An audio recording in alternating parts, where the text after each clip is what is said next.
Pemirsa, drone Ukraina diduga serang kapal kargo Turki yang tengah berlayar di Laut Hitam. Serangan terjadi pada Senin saat kapal Roro Nadeza tengah berada di 20 mil laut dari pelabuhan Novorossiysk, Rusia menuju Samsun. Akibat serangan drone Ukraina, kapal kargo tersebut mengalami kebakaran dan kerusakan. Awak kapal pun berjibaku untuk memadamkan api. Dilaporkan 12 awak kapal berhasil dievakuasi dengan kondisi 3 pelaut kritis dan sejumlah kru mengalami luka-luka.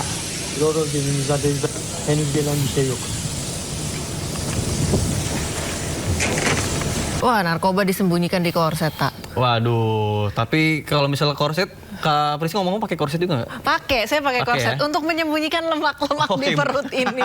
Kalau itu buat nyembunyi narkoba harus sesuai peruntukannya dong ya kalau pakai benda itu ya. Tapi mau bagaimanapun disembunyikan di tempat apapun ya, namanya sekarang teknologi ini udah canggih banget, terutama di bandara ya. Mau cepat atau lambat akan ketahuan. Iya. Seperti yang kasus kemarin juga ada pilot warga negara asing juga yang bawa narkoba melalui pintu khusus kru penerbangan.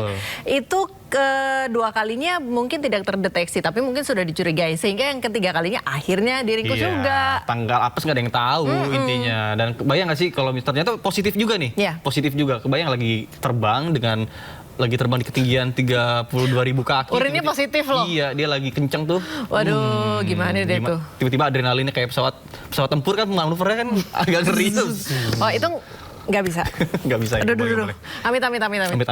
Oke, kita ke informasi selanjutnya, pemirsa. Sebelumnya petugas keamanan Indonesia juga menggagalkan upaya penyelundupan narkotika melalui jalur penerbangan internasional dari Malaysia. Pelaku merupakan seorang pilot maskapai asing yang diduga memanfaatkan fasilitas khusus kru penerbangan untuk membawa puluhan ribu butir ekstasi ke Indonesia. Ini tadi yang baru saja kita bahas ya. Betul.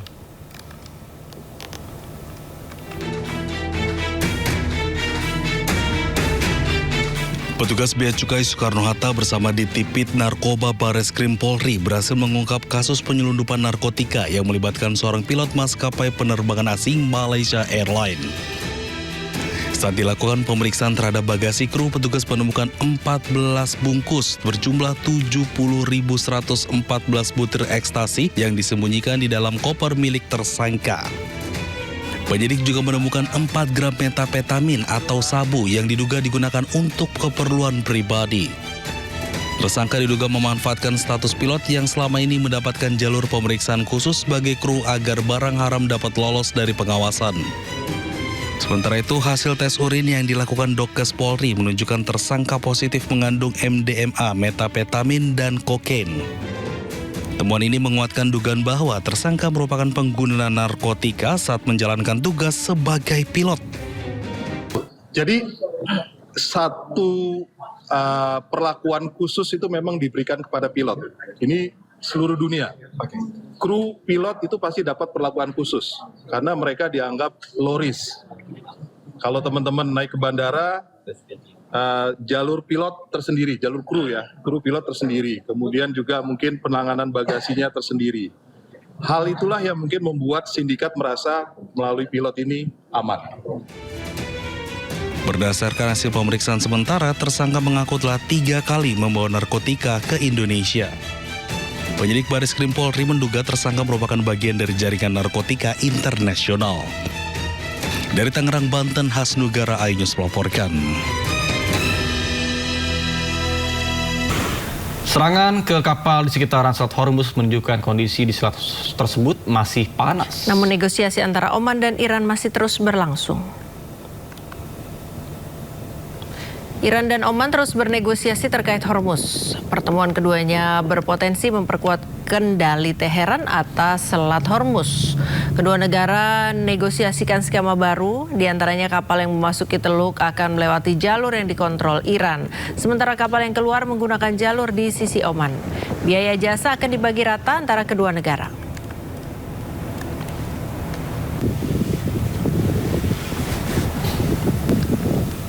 Pemirsa, tentara pendudukan Israel menyerbu kamp pengungsi Kaulandia Utara Yerusalem. Tidak hanya itu, pasukan bersenjata Israel juga menganiaya warga Palestina.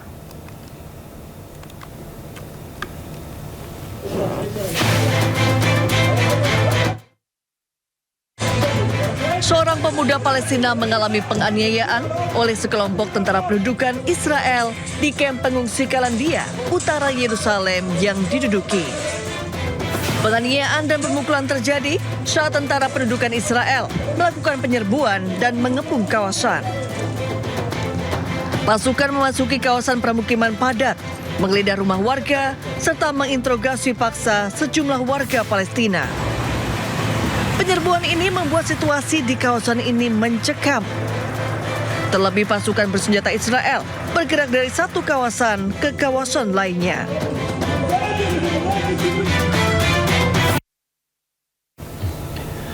Pemirsa, Perdana Menteri Israel Benjamin Netanyahu menegaskan militer Israel tak akan menarik pasukannya dari jalur Gaza sebelum persenjataan Hamas dilucuti. Perkataan Netanyahu menanggapi pernyataan Presiden Amerika Serikat Donald Trump terkait kesepakatan pelucutan senjata Hamas.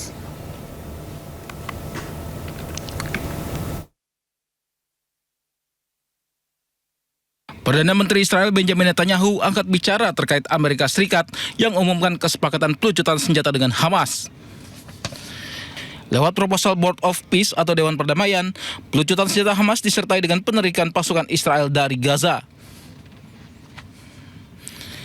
Namun Netanyahu tegaskan militer Israel tidak akan menarik pasukannya dari Gaza hingga pelucutan senjata Hamas harus diselesaikan terlebih dahulu. אני עומד איתן על האינטרסים הביטחוניים שלנו. אנחנו לא נסוגים מהקווים הנוכחים שלנו עד שהחמאס יפורק לגמרי מנשקו. 1. 2. אנחנו מנחים את חיילי צה"ל לעשות כל מה שצריך כדי להגן על עצמם, להגן על שטחנו, להגן על אזרחינו. 3. הנשיא טראמפ חושב, צוותו חושבים, שהם יכולים להביא את החמאס להתפרק מנשקו ולפרז את עזה. אנחנו בודקים את זה. הם שלחו לנו טיוטה, לא הסכמנו, זה לא טיוטה שלנו, שלחנו את ההערות שלנו. אגב, שלחנו את ההערות שלנו לפני שקיבלנו מסע תקשורתי בעניין. Sebelumnya Presiden Trump menyatakan pelucutan senjata Hamas dan faksi-faksi bersenjata lain di Gaza akan dilakukan bertahap. Setelah pelucutan senjata selesai, pasukan Israel akan mundur dari Gaza. Trump juga menyatakan kesepakatan ini sebagai tonggak sejarah dan langkah besar upaya perdamaian di Timur Tengah. Most people said that would be a deal that would be undoable. Now, will it go through its ups and downs? It's a very complex situation over there. The people are very complex and difficult. Many cases wonderful, in many cases not so wonderful. But that will be it's a great breakthrough. Nobody thought that would be possible to disarm Hamas. Konflik Hamas dan Israel yang berkepanjangan telah timbulkan krisis kemanusiaan di Gaza, di mana puluhan ribu warga Palestina tewas. Diharapkan kesepakatan dengan Amerika Serikat ini benar-benar membawa perdamaian untuk Gaza. Pemirsa, di tengah gencatan senjata Israel terus menyerang Lebanon. Serangan dilakukan tengah malam tanpa peringatan. Israel melancarkan serangan besar-besaran ke wilayah Majdal Zone, Lebanon Selatan. Serangan terjadi tanpa peringatan dan juga menghantam rumah-rumah warga. Israel mengklaim bahwa serangan ini sebagai upaya menghancurkan infrastruktur bawah tanah Hizbullah, termasuk terowongan. Serangan ini dilakukan di tengah gencatan senjata yang dimulai sejak April 2026 yang lalu.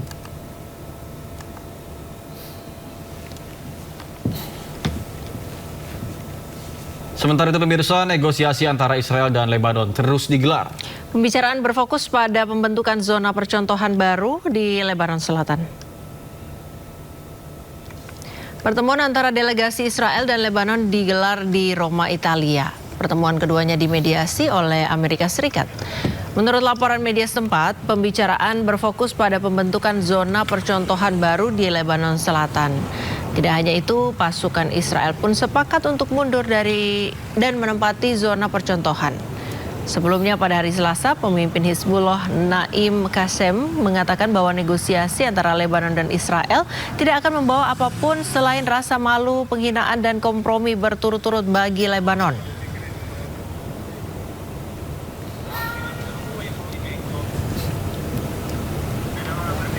Pemirsa, terekam kamera para wisatawan di pantai Rusia Selatan menyaksikan momen mengerikan saat drone bunuh diri menabrak resor yang penuh pengunjung.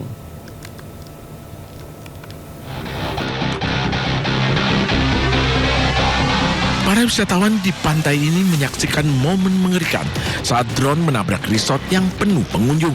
Rekaman dari resort Glendesik di Laut Hitam di Krasnodar, Rusia Selatan menunjukkan pesawat tak berawak turun sebelum meledak menjadi bola api.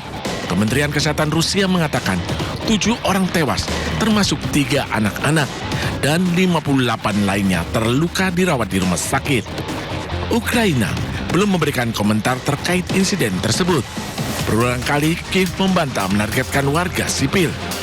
Ketegangan ini terus terjadi setelah Moskow melancarkan serangan militer di Ukraina pada akhir Februari 2022.